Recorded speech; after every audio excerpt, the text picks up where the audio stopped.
Mercedes-Benz, you know exactly what to expect from that car. And that consistency is really important for a luxury brand. Lexus doesn't have that.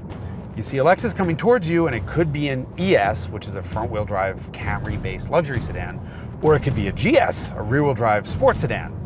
So when you see something like this all-new LC, well, how the hell are you supposed to know what it is?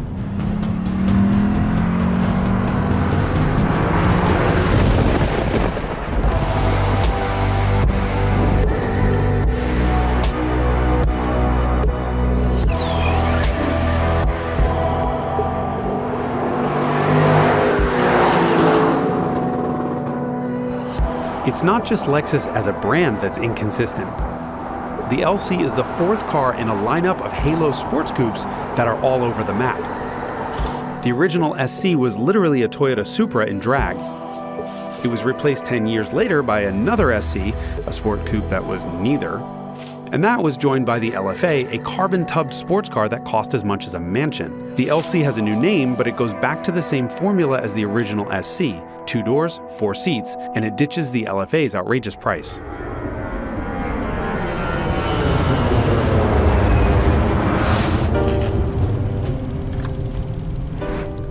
$92,000 buys you the base LC500, which has a 5-liter V8. Or you can spend more money and upgrade to the 500H, which is actually a downgrade to a 3.5-liter V6 plus a hybrid system.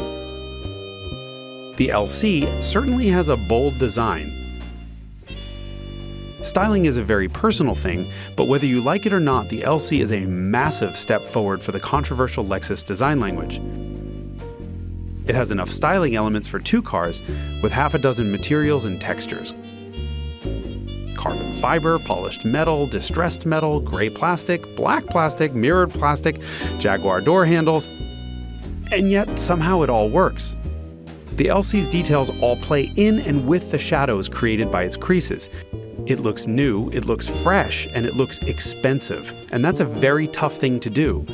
With the proportions of an Aston Martin, not only does it look incredibly sporty, but it follows the very recipe of a real sports car.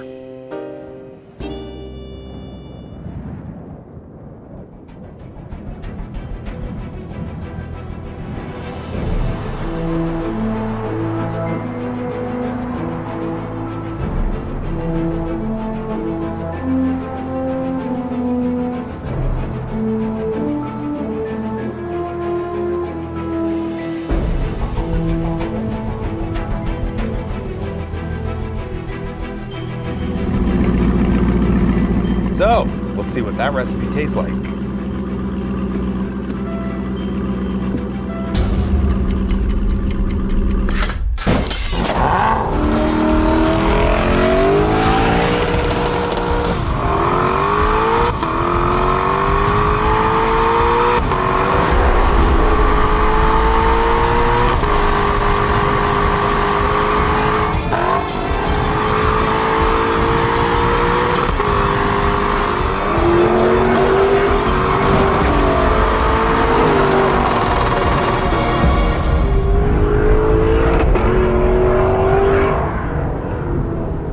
It has a naturally aspirated 5-liter, 4-cam, 32-valve V8 that doesn't make its 471 horsepower until 7,100 RPM. Magnesium shift paddles that control a 10-speed automatic. 10 gears! An actual mechanical limited slip diff. 6-piston front aluminum monoblock brake calipers and 4 pistons at the rear. Tons of grip because it has real tires. Michelin Pilot Actual Super Sports. On paper, it is all there. But I'm not feeling it. And there are several reasons why. Please allow me to elaborate. If you had 10 gears to choose from in a transmission, wouldn't you want closely spaced short ratios? Ba-bam, ba-bam, ba-bam, ba-bam, so the car felt alive and always had a really good gear? Or would you gear it like a 6-speed? That's what Lexus did. This thing hits 40 miles an hour in first gear, 67 in second, 89 in third, meaning you could get a speeding ticket on any interstate in the country, and 110 in fourth. And then you have 6 useless cruising gears on top of that. Remember, this engine doesn't hit peak power until 7,100 RPM. That's 40 miles an hour. From 0 to 40, this car feels sluggish. And then it has Toyota's VGRS, variable gear ratio steering, which changes the relationship between the steering wheel and the front wheels and adds in rear wheel steering on top of that. The more gears and motors and stuff you put between the steering wheel and the front wheels, the less you feel. The steering is dead, like dead. And lastly, it has a full by-wire brake system, and I will give Lexus credit for doing it well enough that you don't notice it in normal driving. However, you need to know when you're approaching the limits of adhesion and you don't feel anything back in the pedal. You don't feel the ABS system's pushback. Luckily, they did put a light on the dashboard that flashes anytime ABS is active. But really, do I need to be paying attention to a flashing light to know that I have a wheel slipping?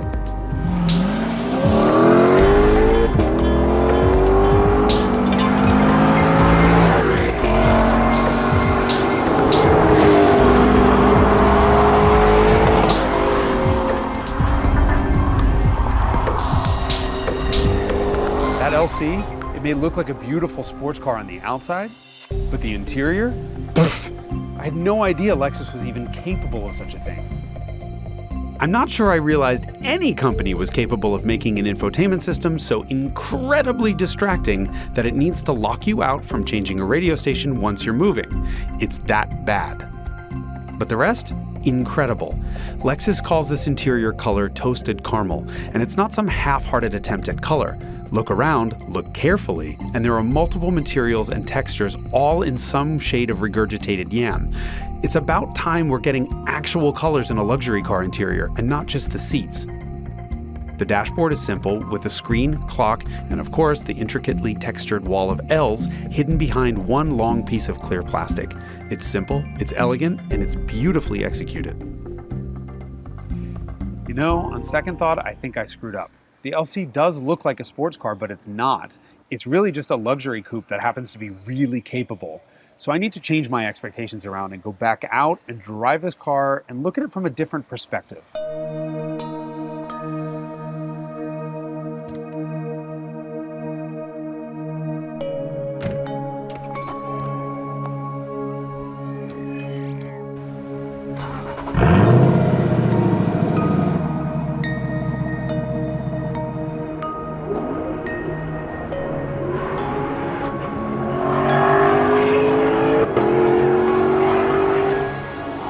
When it comes to luxury cars, one of the most important things is the ride quality. And this thing, I've been driving this road all day and had no idea there were bumps everywhere until I got out of it and into something else. The bumps are just gone. And it's not like floaty or bad in any way. It's just really well tuned. Steering has great effort buildup. The engine is so quiet. It just goes back to being a luxury car V8 with smooth shifts from the transmission. It's an amazing luxury car. The seat is comfortable, the steering wheel feels great, the seating position is great, the cowl is really low so I can see everything out of this car.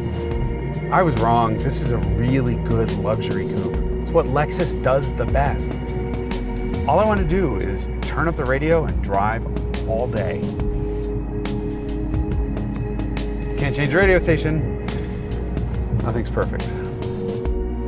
So you'll have to tune to your favorite station before you get moving. But once you're moving, once you reset your expectations, this thing is the kind of car that sneaks up on you and blows your mind. The LC sounds incredible inside and out. It feels special inside and out. And it looks special, spectacular in fact. Maybe even too much, as its looks fooled me into thinking it would provide a level of sportiness and involvement that it just wasn't designed to deliver. I use the word spectacular on purpose. This is an Aston Martin V8 Vantage. It is the most beautiful car since 1753, and it does a funny trick.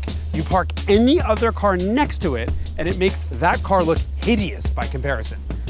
Funny, you put the LC next to the Vantage, and the LC doesn't look bad. That's a first. By the way, that black hybrid is really good. This all brings me back to my earlier point. My initial confusion is exactly why it's so important to know what a brand stands for. The LC, as it turns out, isn't an ES or a GS. It's a beautiful, luxurious, composed, elegant, and incredibly capable large coupe. And that's not only what the name LC stands for, but it's also exactly what a Lexus flagship should be. This is a brilliant, dare I say, almost perfect Lexus. So now you know what to expect.